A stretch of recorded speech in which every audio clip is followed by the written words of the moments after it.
ಎಲ್ಲರಿಗೂ ನಮಸ್ಕಾರ. ನೋಡಿ, ಅತ್ತಿಯಂತೆ ಮೃದುವಾದ ಸಾಫ್ಟ್ ಆದ ರವಾ ಇಡ್ಲಿನ ಯಾವ ರೀತಿ ಮಾಡೋದು ಅಂತ ನೋಡೋಣ ಬನ್ನಿ.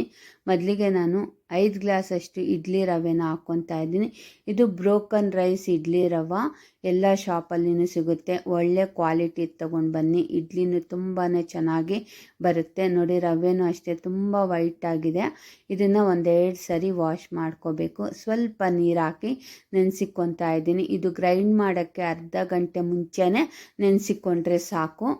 ಈಗ ಅದೇ ಗ್ಲಾಸಲ್ಲಿ 1 ಗ್ಲಾಸಷ್ಟು ಗಟ್ಟಿ ಅವಲಕ್ಕಿ ಮತ್ತು 1 ಗ್ಲಾಸಷ್ಟು ಉದ್ದಿನಬೇಳೆನ ಹಾಕ್ಕೊತಾ ಇದ್ದೀನಿ. ಗಟ್ಟಿ ಅವಲಕ್ಕಿ ಇಲ್ಲ ಅಂದರೆ ಮೀಡಿಯಮ್ ಅವಲಕ್ಕಿನೂ ಹಾಕ್ಕೋಬೋದು. ಇದು 1-2-3 ಸರಿ ವಾಶ್ ಮಾಡಿ 3-4 ಗಂಟೆ ನೆನೆಸಿಕೊಂಡ್ರೆ ಸಾಕು. ಈಗ ನೋಡಿ, ನಾನು ಇಡ್ಲಿ ರವೆನ ಸ್ವಲ್ಪ ನೀರನ್ನೆಲ್ಲ ತೆಗೆದ್ಬಿಟ್ಟು ಹಿಂಡ್ಬಿಟ್ಟು ಹಾಕ್ಕೊತಾ ಇದ್ದೀನಿ.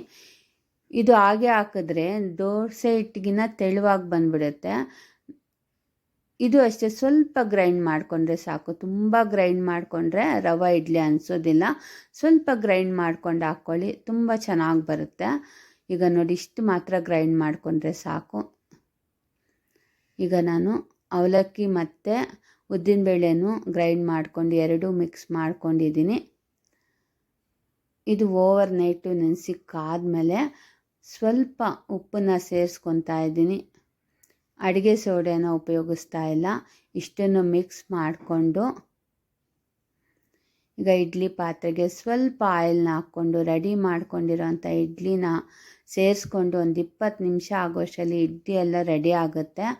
ಇದು ಬಿಸಿ ಬಿಸಿ ಇಡ್ಲಿಗೆ ತುಪ್ಪ ಹಾಕ್ಕೊಂಡು ಸಾಂಬಾರ್ ಜೊತೆ ಅಥವಾ ಚಟ್ನಿ ಜೊತೆ ತಿಂತಾಯಿದ್ರೆ ನಾವೆಷ್ಟು ಇಡ್ಲಿ ತಿಂತೀವಿ ಅಂತಲೇ ಗೊತ್ತಾಗಲ್ಲ, ಅಷ್ಟು ರುಚಿಯಾಗಿರುತ್ತೆ.